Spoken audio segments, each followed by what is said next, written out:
Hello दोस्तों, स्वागत है आप सभी का स्लीपी क्लासेस में। तो आज का जो आपका प्रीमिक्स रहेगा साइंस एंड टेक से रिलेटेड रहेगा एंड पर्टिकुलरली हम साइंस एंड टेक में बात करेंगे इंफॉर्मेशन टेक्नोलॉजी।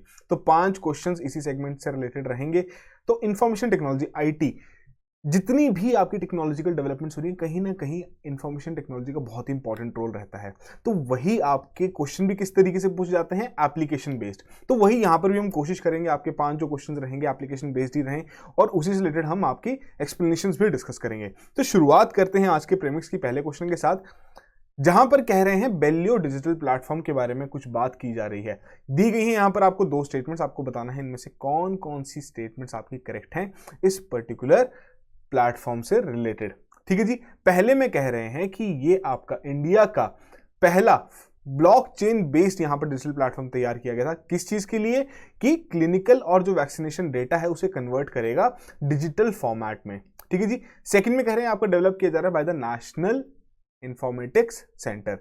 तो ये आपकी 2 स्टेटमेंट्स यहां रखी गई हैं। थोड़ा सोचिए, करंट अफेयर बेस्ड क्वेश्चन है, ये नहीं कहेंगे कि बहुत ही रिसेंट है, बट पिछले 1 से 2 साल के जो करंट अफेयर्स रहते हैं वैसे भी आपके लिए इंपॉर्टेंट रहते हैं। एंड सिंस जो कोविड-19 के समय जितनी भी डेवलपमेंट्स हुई हैं वो तो इंपॉर्टेंट रहेगा ही। थोड़ा सोचिए, करेक्ट ऑप्शन यहाँ पर मार्क कीजिए, फिर डिस्कस करते हैं। तो देखिए, पहली स्टेटमेंट में करेक्टली बताया गया है कि बेसिकली ये जो डिजिटल प्लेटफॉर्म है ब्लॉकचेन पर ही काम करता है, जिसके चलते क्या है कि जितना भी क्लिनिकल और वैक्सीनेशन डेटा है उसे डिजिटल फॉर्मेट में यहाँ पर कन्वर्ट करने की ये कोशिश करेगा और कर भी रहा है। ठीक है जी। बट ये नेशनल इंफॉर्मेटिक्स सेंटर द्वारा यहाँ पर डेवलप नहीं किया गया है। इसमें आपका एक स्टार्टअप इन्वॉल्व है और एक इंडिया की इंस्टीट्यूशन इन्वॉल्व है। तो बेसिकली डिस्कस करते हैं अभी हम उसके बारे में। बट सबसे पहले फर्स्ट स्टेटमेंट यहाँ पर करेक्ट थी, तो ये ऑप्शन यहाँ पर आपकी करेक्ट ऑप्शन है। तो बेसिक से अगर हम बात करें बेलियो के बारे में, बात इतनी क्लियर हो चुकी है, ब्लॉकचेन प्लेटफॉर्म यहां पर तैयार किया गया है जिसके चलते जो हमारा क्लिनिकल और वैक्सीनेशन डेटा है सिटीजंस का उसे वहां पर स्टोर किया जाएगा डिजिटल फॉर्मेट में। अब बेसिकली क्या है, जो आरोग्य सेतु ऐप है, अब वहां से ये डेटा रिट्रीव करते हुए वहां पर डिजिटल लेजर में उसे सेव करने की कोशिश करेगा। और इसमें क्या है, किसके द्वारा डेवलप किया गया है? बेलफ्रिक्स बीटी, जो कि एक ग्लोबल ब्लॉकचेन स्टार्टअप है। और इंडिया की कौन सी इंस्टीट्यूशन थी? IIIT बेंगलुरु। तो बेसिकली दोनों ने इस चीज में कोलैबोरेट किया और ये आपका बेलियो ये प्लेटफॉर्म यहां पर तैयार किया गया है। तो ब्लॉकचेन टेक्नोलॉजी है क्या, किस तरीके से ये हेल्पफुल रहेगी इस पर्टिकुलर डेटा को स्टोर करने में? तो बेसिकली क्या है, इसे हम डिस्ट्रीब्यूटेड लेजर के नाम से भी जानते हैं कि यहां पर आपका सारा डेटा स्टोर हो सकता है। बहुत ही सिक्योर्ड नेटवर्क यहां पर क्रिएट किया जाता है, डिजिटल ब्लॉक्स को वहां पर यूज किया जाता है ताकि इंफॉर्मेशन उसके अंदर हम रख सकें। अब इसमें रहता क्या है कि जब भी कोई भी इंफॉर्मेशन उसके अंदर डाली जाएगी किसी ब्लॉक के अंदर, और किसी भी तरीके के आपकी कोई भी वहां पर चेंजेस किए जाते हैं, तो वो हर एक पॉइंट पे वो रिफ्लेक्ट करते हैं कि ये चेंजेस किए गए हैं इस पर्टिकुलर एड्रेस से। ठीक है जी। तो बेसिकली इसमें क्या है कि जितनी भी आपकी ट्रांजैक्शंस होती हैं वो सभी आपकी हर एक नोड पे वहां पर रजिस्टर होती हैं, जिसे हम डिस्ट्रीब्यूटेड लेजर कहते हैं। तो उसी लिए अगर कोई भी इसमें चेंजेस किए जाएंगे, अगर मल्टीपल पार्टिसिपेंट्स इसमें इन्वॉल्व हैं, डिसेंट्रलाइज्ड डेटाबेस है, तो कहीं ना कहीं कोई भी चेंजेस किए जाएंगे किसी ना किसी नोड में। वैसे मोस्टली हर एक नोड पर उसका फर्क पड़ता है और इसीलिए इसे एक्सट्रीमली सिक्योर और ट्रांसपेरेंट भी यहां पर माना जाता है। ठीक है जी। तो जनरली आपने ब्लॉकचेन के बारे में जरूर पढ़ा होगा, क्रिप्टो करेंसी का आजकल इतनी ज्यादा एड्स आ रही हैं, तो कहीं ना कहीं जो आपकी पूरी क्रिप्टो करेंसी है वो आपकी ब्लॉकचेन मेथड पर भी काम करती है। ठीक है जी। यही चीज आपसे यहां पर पूछ भी गई थी। अगले क्वेश्चन की ओर बढ़ते हैं। Second question, Gagan GPS aided geo augmented navigation. अब इससे रिलेटेड अब आपको यहां पर कुछ स्टेटमेंट दी गई हैं, आपको बताना है इनमें से कौन कौन सी स्टेटमेंट्स आपकी यहां पर इनकरेक्ट हैं। ध्यान रखना इस तरीके की डायरेक्टिव का कि क्या चीज आपसे वहां पर पूछी गई है। तो इनकरेक्ट स्टेटमेंट बतानी है। 2 स्टेटमेंट्स हैं, 4 कोड दिए गए हैं। सबसे पहले में कह रहे हैं डेवलपमेंट किसके द्वारा की गई है? डीआरडीओ द्वारा यहां पर डेवलप किया गया है। और ये क्या फैसिलिटेट करेगा, किस तरीके से हेल्प करेगा कि जितनी फ्लाइट्स का ऑपरेशन रहेगा इंडिया से अक्रॉस द ग्लोब उसमें ये फैसिलिटेट करेगा। तो थोड़ा सोचिए, आपने जरूर कहीं ना कहीं इसके बारे में पढ़ा होगा। हमने पहले भी ऐसा क्वेश्चन डिस्कस किया था लास्ट ईयर आपके जो प्रीमिक्स 2021 के लिए हम प्रिपेयर कर रहे थे, तो वहीं से ही थोड़ा अलग तरीके से यहां पर क्वेश्चन आपको दोबारा रिवाइज करवाया जा रहा है। तो करेक्ट ऑप्शन यहां पर मार्क कीजिए, फिर डिस्कस करते हैं इस क्वेश्चन को। तो देखिए, ये आपका डीआरडीओ द्वारा तो नहीं डेवलप किया गया है। बेसिकली इसमें आपकी इसरो भी इन्वॉल्व है और कोलैबोरेटिव एफर्ट के साथ एक और इंस्टीट्यूशन यहां पर इन्वॉल्व था। बट जो इसमें बात की जा रही है फ्लाइट्स के बारे में, तो ये इंडिया से जो या इंडिया में जो फ्लाइट्स आ रही हैं, इंडिया से फ्लाइट्स जा रही हैं, उसमें तो फैसिलिटेट करेगा, बट अक्रॉस द ग्लोब नहीं करेगा। इसका जो रीजन है, हम कह सकते हैं इसका जो स्कोप या डोमेन है वो बहुत ही लिमिटेड है, इंडियन ओशन तक ही लिमिटेड है, अफ्रीका से लेकर आपको ऑस्ट्रेलिया तक इतना ही एरिया ये कवर कर सकेगा और इसी में ही ये अपनी फैसिलिटीज वहां पर प्रोवाइड करेगा। तो यहां दोनों की दोनों स्टेटमेंट्स आपकी इनकरेक्ट हुई और उसी के आधार पर यहां सी ऑप्शन करेक्ट ऑप्शन है। तो बेसिस अगर हम बात करें कि जो Gagan GPS aided geo augmented navigation, तो जो हमारी एयरपोर्ट अथॉरिटी ऑफ इंडिया है उन्होंने इसरो के साथ कोलैबोरेट करके ये आपकी टेक्नोलॉजी यहां पर तैयार की गई है। किस तरीके से काम करेगा, एक तरीके की regional satellite based augmentation system है कि बेसिकली क्या है कि जो आपका अफ्रीका से लेकर ऑस्ट्रेलिया तक जो आपका इंडियन ओशन वाला रीजन है, जहां पर इंडिया की काफी मूवमेंट भी रहती है, इंडिया की शिप्स की, इंडिया के एरोप्लेन्स की, इंडिया का एयर स्पेस भी वहां पर अवेलेबल है, तो बेसिकली वहां पर ये अपनी फैसिलिटीज प्रोवाइड करेगा। ठीक है जी, इंटरऑपरेबल है कि आपके जो बाकी इंटरनेशनल एसबीएस सिस्टम्स हैं उनके साथ भी ये काम कर सकता है, पर साथ के साथ ये सिर्फ आपके एविएशन में ही हेल्प नहीं करेगा, ट्रांसपोर्टेशन होगी, रेलवेज होगी, सर्वेइंग हो गया, मैरीटाइम, हाईवेज, टेलीकॉम इंडस्ट्री, सभी चीजों में ये अपनी सर्विसेज यहां पर प्रोवाइड करेगा। ठीक है जी, अगर हम इमेज के थ्रू समझने की कोशिश करें तो इस तरीके से यहां पर आपका गगन सिस्टम तैयार किया जाएगा जो कि आपके इस पूरे रीजन को यहां पर कवर करने की कोशिश करेगा। काफी हद तक जो आपका इंडियन ओशन का रीजन है वो यहां पर कवर करने की कोशिश की जाएगी। तो आपके लिए एग्जाम पॉइंट ऑफ व्यू से इंपॉर्टेंट है, सिक्योरिटी के पॉइंट ऑफ व्यू से भी इंपॉर्टेंट है कि नेवी के लिए भी बहुत ज्यादा बेनिफिशियल रहेगा सिस्टम। ठीक है जी, अगले क्वेश्चन की ओर बढ़ते हैं, थर्ड क्वेश्चन। अब ये एक क्वेश्चन हम क्यों डिस्कस कर रहे हैं, ऑलरेडी यूपीएससी में आ चुका है वीएलसी टेक्नोलॉजी से रिलेटेड, बट एक आइडिया लगे, क्योंकि साइंस एंड टेक के जितने भी क्वेश्चंस रहते हैं सबसे बड़ा एक डाउट रहता है कि क्या सोर्स वहां पर यूज करें इस पूरे सब्जेक्ट को यहां तैयार करने के लिए। And most of the times जब यूपीएससी क्वेश्चन यहां से पूछता है तो कहीं ना कहीं कुछ ना कुछ वहां पर एरर होने की बहुत ज्यादा आपकी चांसेस रहते हैं। तो थोड़ा सा हम यहां पर ऑब्जर्व करेंगे किस तरीके का क्वेश्चन यहां पर यूपीएससी पूछता है।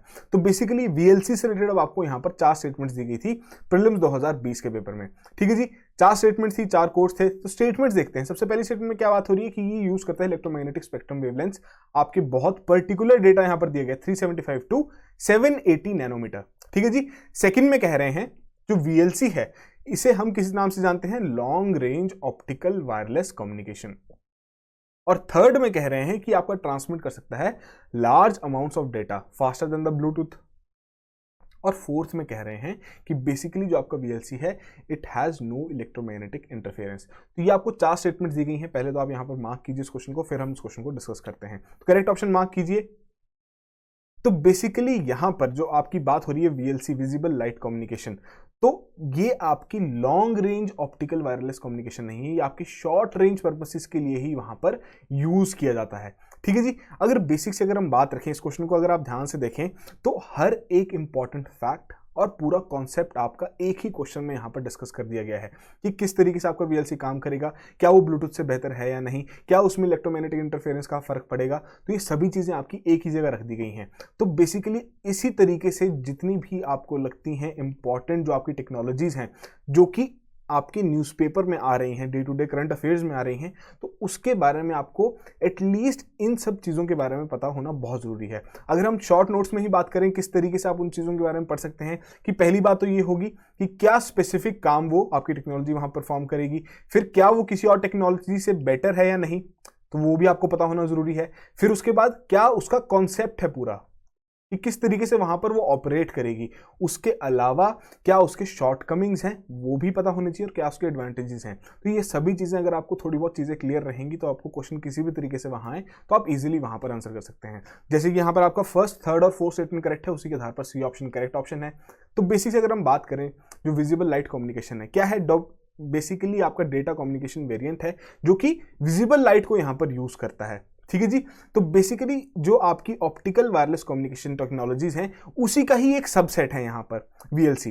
बेसिकली क्या करेगा, जैसे कि आपके फ्लोरोसेंट लैंप्स होंगे, ordinary lamps, not the special communication devices, उनका ये यूज करते हुए आपके सिग्नल्स ट्रांसमिट करेगा at 10 kbit per second for और LEDs for up to 500 mbit per second। ठीक है जी, शॉर्ट डिस्टेंसेस पर ही काम करेगा, इसीलिए आपका शॉर्ट रेंज यहां पर कम्युनिकेशंस को ही ये फैसिलिटेट करेगा।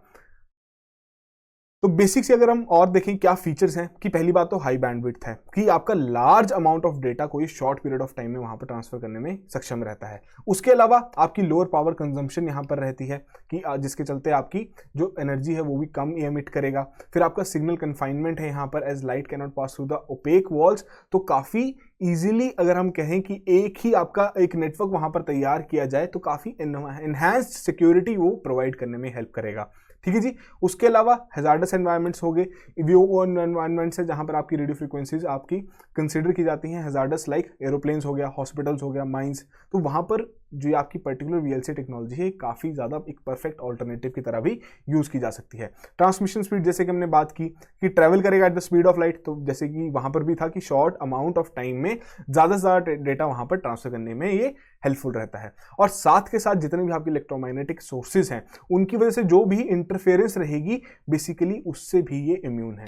तो ये काफी इंपॉर्टेंट टेक्नोलॉजी है जो कि काफी हद तक आपके काफी एप्लीकेशन बेस्ड भी आ रही है। ठीक है जी। जैसे कि अगर हम देखें कि आपके एक ही कमरे में कहीं पे आपका वहां पर बल्ब भी लगा हुआ है, ठीक है जी, एसी भी लगा हुआ है, तो इन सभी चीजों को एक नेटवर्क वहां पर तैयार करते हुए एक ही रूम में बहुत ही सिक्योर्ड नेटवर्क वहां पर तैयार किया जा सकता है। ठीक है जी। तो यही एक चीज आपसे यहाँ पर पूछ भी गई थी और इसी तरीके से आपको अप्रोच भी रखनी है। कोई भी टेक्नोलॉजी आ रही है, करंट अफेयर्स में बहुत बार डिस्कस हो रही है, बार बार उससे रिलेटेड कोई न्यूज आइटम आ रही है, तो उसके शॉर्ट नोट्स अलग से बना लीजिए। क्वेश्चन अगर वहां से बने तो आप इजीली वहां पर अटेम्प्ट कर सकें। फोर्थ क्वेश्चन देखते हैं। तो जैसे कि आपको पता है रिसेंटली ही आपके information technology intermediate guidelines and digital media ethics code ये रूल्स निकाले गए थे 2021 के। ठीक है जी। अब उसी से रिलेटेड आपको यहाँ पर 3 स्टेटमेंट्स दी गई हैं, 4 कोड्स दिए गए हैं। बताना क्या है कि इनमें से कौन कौन सी स्टेटमेंट्स यहाँ पर आपकी करेक्ट हैं। तो 3 स्टेटमेंट्स क्या हैं। पहले में कह रहे हैं जो आपका कोड ऑफ एथिक्स है वो इंप्लीमेंट किया जाएगा किसके द्वारा, ministry of information and broadcasting. Second में कह रहे हैं जो आपका सोशल मीडिया इंटरमीडिएरीज हैं it will be regulated by the ministry of electronics and information technology. और थर्ड में कह रहे हैं कि जो रूल्स हैं वो आपके किस पर एप्लीकेबल है, सोशल मीडिया पर, ओवर द टॉप प्लेटफॉर्म्स पर और डिजिटल न्यूज पर। तो ये 3 स्टेटमेंट्स आपको दी गई हैं। थोड़ा सोचिए, करेक्ट ऑप्शन यहां पर मार्क कीजिए, फिर डिस्कस करते हैं इस क्वेश्चन को। तो बेसिकली यहां पर आपकी तीनों की तीनों स्टेटमेंट्स बिल्कुल करेक्ट हैं। एक्सप्लेनेशन देख लेते हैं। तो बेसिक से अगर हम बात करें जो आपके आईटी रूल्स हैं क्या इसमें चेंजेस हुए, किस तरीके से आपका जो पुराना रूल था, जो पुराना एक्ट था आपका इंफॉर्मेशन टेक्नोलॉजी एक्ट ऑफ 2009, तो बेसिकली उसी में ही आपके कुछ चेंजेस यहाँ पर रखे गए हैं। तो बेसिकली क्या है कि जो आपकी सोशल मीडिया जिस तरीके से आपको पता है इसकी प्रेजेंस बहुत ज़्यादा बढ़ती जा रही है, ओटीटी प्लेटफॉर्म्स, ठीक है जी, नेटफ्लिक्स, अमेजॉन प्राइम, जितने भी आपके यूट्यूब हो गया, तो इन सभी चीज़ों की भी आपकी इन्फ्लुएंस बढ़ रही है। डिजिटल न्यूज़ मतलब सारी चीज़ें आपकी अब डिजिटली वहाँ पर कंडक्ट की जा रही हैं। तो ये जो नए रूल्स यहाँ तैयार किए गए हैं बेसिकली उन्हीं नई टेक्नोलॉजी जब हम कहते हैं उन्हीं नए प्लेटफॉर्म्स को रेगुलेट करने के लिए यहाँ तैयार किए गए हैं। 3 पार्ट्स में से डिवाइड किया गया है। अलग अलग डेफिनेशन यहाँ पर आपकी दी गई हैं कि किस तरीके का कंटेंट रहेगा, कौन सर्विस प्रोवाइडर्स रहेंगे। पार्ट 2 में क्या बात की गई है कि जो आपके सोशल मीडिया इंटरमीडिएरीज रहेंगे उनकी रेगुलेशन करने की बात की गई है, जो कि आपके ministry of electronics and information technology द्वारा वहां पर इंप्लीमेंट किए जाएंगे। फिर बात आती है पार्ट 3 में, वो क्या प्रोवाइड करेगा, आपका कोड ऑफ एथिक्स प्रोवाइड करेगा to the digital media and over the top service providers, कि एक एथिक्स का कोड तैयार किया गया है कि देखिए जी आपको इस हिसाब से अपना कंटेंट वहां पर रखना है और इस हिसाब से अपना कंटेंट वहां पर पब्लिश करना है। तो ये आपका किसके द्वारा इंप्लीमेंट किया जाएगा, ये भी आपका ministry of information and broadcasting द्वारा यहां पर रखा जाएगा। ठीक है जी। उसके अलावा अगर हम बात करें जो आपके ये नोटिफाइड रूल्स हैं, तो बेसिकली यहाँ पर आपका elaborate time bound 3 tier process यहाँ पर बताई गई है अगर किसी प्रकार का कोई ग्रीवेंस रहता है। कि पहली बात तो क्या है, अगर ग्रीवेंस है तो फर्स्ट लेवल पे क्या किया जाएगा, जो पोर्टल है जहाँ का वो ग्रीवेंस है उनके द्वारा हैंडल कर दिया जाएगा। उनका जो ग्रीवेंस ऑफिसर होगा उन्हें वहाँ अपॉइंट करने की बिल्कुल कंपल्शन रख दी गई है कि ग्रीवेंस ऑफिसर होना जरूरी है। अगर किसी भी तरीके का ग्रीवेंस रहता है किसी भी सिटीजन का तो वहां पर एड्रेस कर सकते हैं। अब लगता है सिटीजन को कि मेरा ग्रीवेंस था बट वो ढंग से एड्रेस नहीं हुआ, तो वो आपका कहां जाएगा, सेल्फ रेगुलेटरी बॉडी, ठीक है जी, of the sector of the industry, तो उनके पास वहां पर आपका ग्रीवेंस पास ऑन कर दिया जाएगा। अगर फिर भी वो अनरिजॉल्व रहता है तो फिर वो आपका इंटर मिनिस्ट्रियल ओवरसाइट कमेटी के पास जाएगा, जो कि सेंट्रल गवर्नमेंट वहां पर अपॉइंट की जाएगी। ठीक है जी। तो ये आपका एक बेसिक सा स्टेप बाय स्टेप प्रोसेस रखा है कि अगर कोई भी ग्रीवेंस रहता है तो किस तरीके से वहां पर हैंडल किया जाएगा। ओवर द टॉप प्लेटफॉर्म्स हम ऑलरेडी डिस्कस कर चुके हैं, जिस तरीके से आपके जितने भी स्ट्रीमिंग सर्विसेज हैं, नेटफ्लिक्स, अमेजॉन प्राइम, हॉटस्टार हो गया, यूट्यूब हो गया, तो इन सभी जितने भी प्लेटफॉर्म्स हैं इन सभी पर ये रूल्स यहाँ पर एप्लीकेबल रहेंगे। तो यही चीज आपसे यहाँ पर पूछी भी गई थी। आई होप आपने करेक्टली मार्क की हो। अगले क्वेश्चन की ओर बढ़ते हैं। तो यहां पर आपका लास्ट और फाइनल क्वेश्चन में किस चीज के बारे में बात हो रही है? 5G टेक्नोलॉजी के बारे में दी गई है। यहां पर आपको दो सिंपल से स्टेटमेंट्स आपको बताना है, इनमें से कौन कौन से स्टेटमेंट्स यहां पर करेक्ट हैं। 4 कोड्स आपको यहां पर प्रोवाइड किए गए हैं।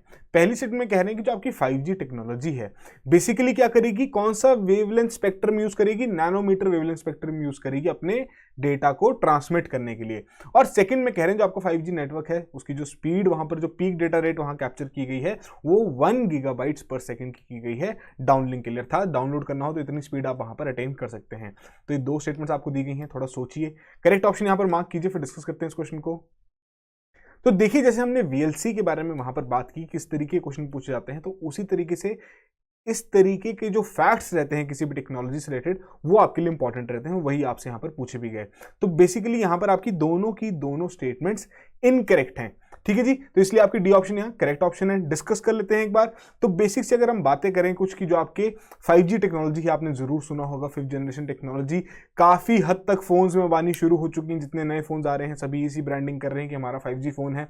तो बेसिकली 2019 से आपकी ये इसमें मोबाइल कंपनीज आपकी शुरू हो गई और आपके 4G के बाद अगला ये सक्सेसर यहाँ पर तैयार किया गया है। तो बेसिक से अगर हम बात करें किस तरीके से ऑपरेट करेगा, कौन से प्लेटफॉर्म पे करेगा, तो ये आपका मिलीमीटर वेव स्पेक्ट्रम पे करेगा, ना कि नैनोमीटर वेव स्पेक्ट्रम पे। इतनी यहां पर हम कह सकते हैं अलग अलग फ्रीक्वेंसीज पर ऑपरेट कर रहा है। हाई बैंड की हम यहां पर लेके चलते हैं 24 टू 52 गीगाहर्ट्ज, हो सकता है इससे ज्यादा भी हो। अलग अलग जितने भी ऑपरेटर्स हैं उस हिसाब से उनके बैंड्स की फ्रीक्वेंसी वहां पर सेट की गई है। तो इसमें हाई बैंड में क्या एडवांटेज है कि जो लार्ज अमाउंट ऑफ डेटा है बहुत ही हाई स्पीड पर ये ट्रांसफर करेगा। किस तरीके से ट्रांसफर करेगा कि बेसिकली जो उसकी रिकॉर्ड स्पीड जो कैप्चर की गई है वो अराउंड आपकी 20 गीगाबाइट्स पर सेकंड की गई है डाउनलिंक अर्थात डाउनलोड करने के लिए, और अपलोड करने के लिए आपकी 10 गीगाबाइट्स पर सेकंड, ठीक है जी। तो इंडिया के केस में बात करें तो इंडिया ने यहां पर ईयर मार्क क्या किया है कि इस तरीके की आपकी मेगाहर्ट्ज बैंड्स को वहां पर वो यूज करेगा 5G के लिए। बट जो आपके टेलीकॉम ऑपरेटर्स हैं वो बेसिकली आपके 1800 हो गए, 2100 हो गए, 2300 मेगाहर्ट्ज के जो बैंड्स हैं उन्हें भी वहां पर यूज कर रहे हैं। उसके अलावा क्या इंपॉर्टेंट है इसमें कि 3 बैंड्स में इसे यहां पर क्लासिफाई किया गया है, लो band, mid band, high band. लो बैंड में क्या बात रहेगी कि यहां पर कवरेज तो काफी रहेगी बट स्पीड भी आपकी उस हिसाब से उतनी ही रहेगी, ठीक है जी। हालांकि जो आपका डेटा एक्सचेंज है वो काफी ज्यादा स्पीड पर रहेगा। उसके अलावा जो मिड बैंड होगा उसमें आपकी कवरेज कम हो जाएगी बट वहां पर स्पीड इंक्रीज हो जाएगी, ठीक है जी। तो ज्यादा स्पीड ऑफर करेगा बट कवरेज एरिया कम है और जो पेनिट्रेशन ऑफ सिग्नल्स है वो भी वहां पर उस पर कुछ लिमिटेशन आ जाएंगी। फिर आपकी हाई बैंड स्पेक्ट्रम आ जाएगी तो उसमें क्या होगा, स्पीड आपकी बहुत हाईएस्ट स्पीड यहां पर रहेगी बट उसी के साथ लिमिटेड कवरेज रहेगी और जो सिग्नल पेनिट्रेशन की स्ट्रेंथ रहेगी उसकी भी यहां पर लिमिटेशंस रहेंगी। और ये चीज आपको इसे डायग्राम के थ्रू यहां पर समझ आ सकती है कि किस किस बैंड्स पर ये बेसिक सी जनरलाइज से बैंड्स यहाँ पर यूज किए गए हैं। जरूरी नहीं है कि अगर आप ऑनलाइन वहां पर जाके देखें कौन कौन से बैंड्स पर ऑपरेट करें तो आपको यही रिजल्ट मिले, ठीक है जी। तो बेसिक सा आइडिया क्या है, 3 बैंड्स में से डिवाइड किया गया है। जैसे जैसे बैंड्स की वहां पर स्पीड बढ़ती जाएगी वैसे वैसे कवरेज वहां पर कम होती जाएगी। तो ये थे आज के हमारे 5 क्वेश्चंस जो कि आपकी इंफॉर्मेशन टेक्नोलॉजी से रिलेटेड थे कि आपको एप्लीकेशन बेस्ड क्वेश्चंस प्रिपेयर करने हैं। हम ऑलरेडी डिस्कस कर चुके हैं आपको नोट्स कैसे बनाने हैं किसी भी नई टेक्नोलॉजी से रिलेटेड, या जो टेक्नोलॉजी आपकी बहुत बार न्यूज़पेपर में आ रही है तो जरूर उसे कवर कीजिए ताकि क्वेश्चन किसी भी तरीके से वहां पूछा जाए तो आप एक अच्छा अटेम्प्ट वहां पर जरूर दे सकें। तो आपका जो भी स्कोर रहा है कमेंट बॉक्स में जरूर मेंशन कीजिए। और अगर आपको लगता है कि नहीं आप उतना स्कोर नहीं कर पाए तो ज़रूरत है कि थोड़ा और डीप में जाके पढ़ें। कई बार कुछ चीज़ें हम छोड़ देते हैं ये सोच के कि चलो ये तो एग्जाम पॉइंट ऑफ व्यू से इंपॉर्टेंट नहीं है, या कुछ और सोच के या हमें ध्यान नहीं रहता उस चीज़ को वहाँ पर नोटिफाई करने का। तो अब इन क्वेश्चंस के थ्रू क्या है कि आपको थोड़ा आइडिया भी लगेगा कि कैसे आप क्वेश्चंस अटेम्प्ट कर पा रहे हैं और कौन कौन सी चीज़ें अगर आपकी स्किप हो गई हैं तो आपकी वो वहाँ पर दोबारा रिकैप्चर भी हो जाएंगे। अगर आपने दोबारा पढ़ा है, ऑलरेडी पढ़ा हुआ है, तो वो आपके लिए यहाँ पर रिविजन भी हो जाएगा, ठीक है जी। तो मंडे का दिन ज्योग्राफी का दिन रहता है तो आपके लिए मंडे को इंडियन ज्योग्राफी से रिलेटेड हम 5 क्वेश्चंस यहां पर डिस्कस करेंगे, ठीक है जी। तो थोड़ा बहुत रिवाइज करके आइएगा ताकि आप 5 के जितने भी 5 क्वेश्चन रहेंगे आप 5 आउट ऑफ 5 वहां पर स्कोर करें, ठीक है जी। So that will be all the very best and have a good night.